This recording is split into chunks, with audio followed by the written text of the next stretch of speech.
Hey, I'm Adam from ATP Powerlifting, and today we're going to figure out which deadlift bar is best for you, the Buddy Caps Texas deadlift bar or the Rogue Ohio deadlift bar.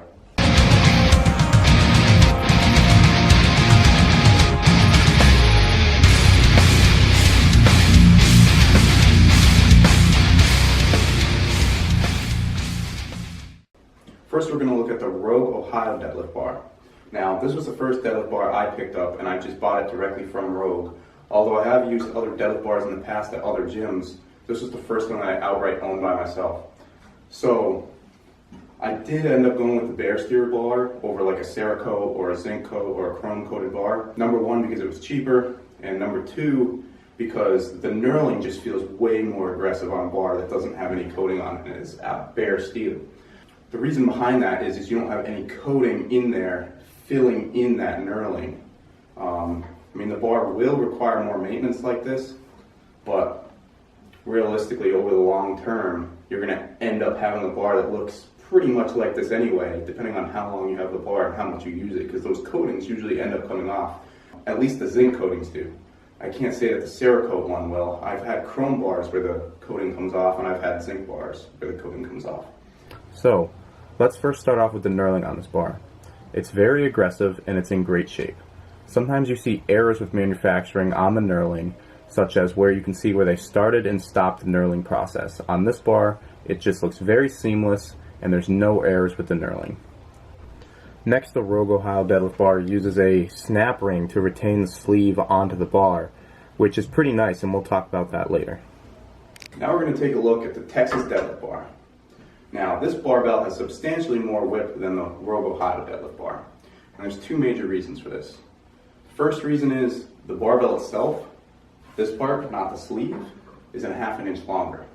The second reason is that the sleeve, where the weights bump up against this collar right here, this is thicker. That's going to push the weights further out to the outside of the barbell.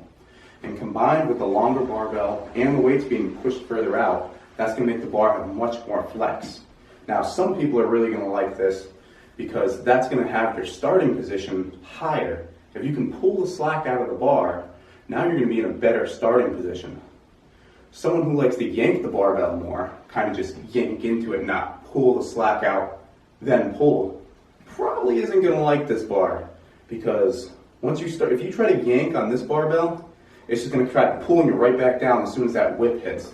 That barbell is much more forgiving, the Ohio. Just realized you can't see what I'm pointing at. The Ohio deadlift bar, although it doesn't have a lot of whip, if you just yank into it, it's not going to really care as much, and a lot of times you can kind of compensate and get by that whip throwing you off.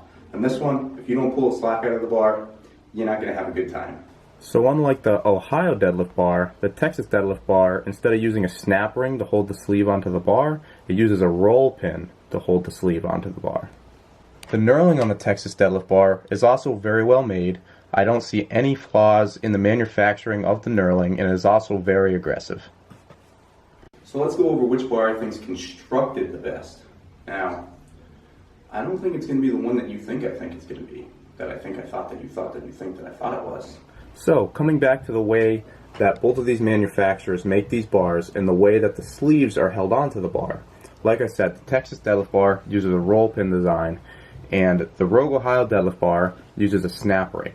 Now, there's not one that's obviously better or worse than the other, but I will say is that the snap ring design is much easier to take apart and disassemble. That means it's going to be easier to perform maintenance on this bar. Since it's easier to perform maintenance on it, you're probably going to maintenance it more often. Doing maintenance on the bar more often prolongs the life of the bar, and thus, I got to give the win to the Rogue Ohio deadlift bar. Something I did notice that I find very odd was there is play in between the bar and the bushing where the sleeve goes on the bar. Now, on the Rogue Ohio deadlift bar, the play was very minimal.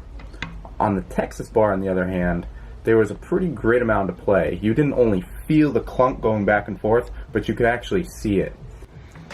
Now, this would lead me to believe that the Ohio deadlift bar would actually last longer.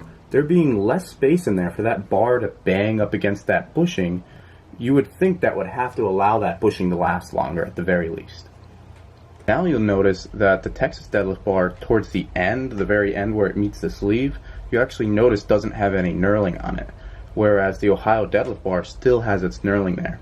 Now, I don't know if there's an actual reason that the manufacturer made the bar like this, or that it was just more expensive to put knurling all the way out to the outside of the bar. If you know of an actual reason why they would not put the knurling there, other than it just being more cost effective, leave it in the comments below.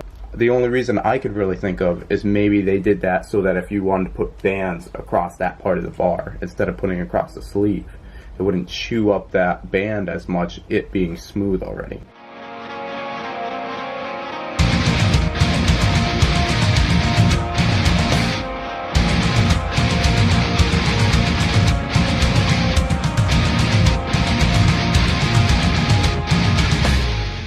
So which bar do I like the most? Honestly, it's a toss-up. I recently switched to sumo, and while switching to sumo, I was much more capable and it was much easier to pull the slack out of the bar. And once I'm able to pull the slack out of the bar sumo, this bar felt way better. You get that actual positive effect of getting that whip, feeling it come up. It feels like it helps you through the lift, at least through my sticking point a little bit.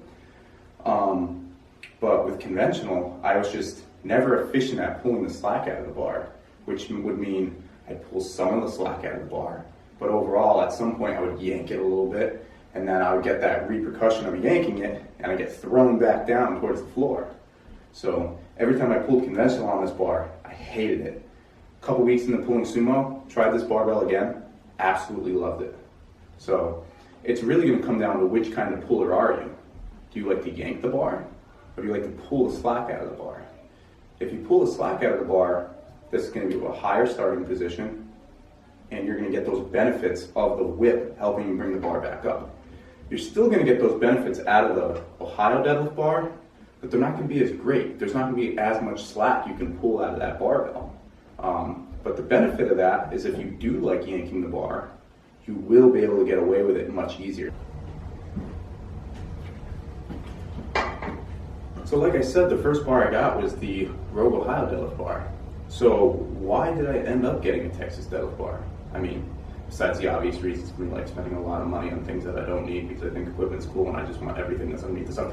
But besides that, I compete in USPA, and USPA uses a Texas deadlift bar. So even though I've used this bar before, and when I was pulling conventional, I used it and I hated it, I still got the train on because I knew when I competed, this was going to be the bar I was using. So depending on what fed you're in, you want to use the equipment that you're going to be using in competition. You don't want to be training on a stiff bar, get used to yanking it, and then you get on a Texas deadlift bar, and you try to yank it, and it whips you back down, and you miss every one of your openers because it's throwing you out of position or it's getting too far out in front of you. So a huge factor is going to be what you compete in. If you compete in USPA, Texas deadlift bar, XPC, Texas deadlift bar, RPS, Texas deadlift bar, USAPL, stiff bar. I don't currently know of anyone, although it's a great bar, the Ohio deadlift bar, there's nothing wrong with it, it's amazingly made. I don't think there's one powerlifting federation that uses the Ohio deadlift bar. So, I mean, if you're just gonna buy it, you just wanna use a deadlift bar, and you wanna kinda get used to it, and that's the cheaper option, you wanna go with that, that's great. But if your number one goal is to get better at powerlifting, you already compete. You know you're going to compete. You know what barbell you use. Buy the one that you're going to compete on. If you can go compete in the USAPL and you have no reason to compete anywhere else, you're just 100% USAPL and you're never going to compete anywhere else, don't even buy a deadlift bar. Why are you going to buy a deadlift bar? You never compete on a deadlift bar. I mean, it's fun, but just go to a gym, get a $20 pass for somebody that has a Texas deadlift bar if you want to go pull on a Texas deadlift bar.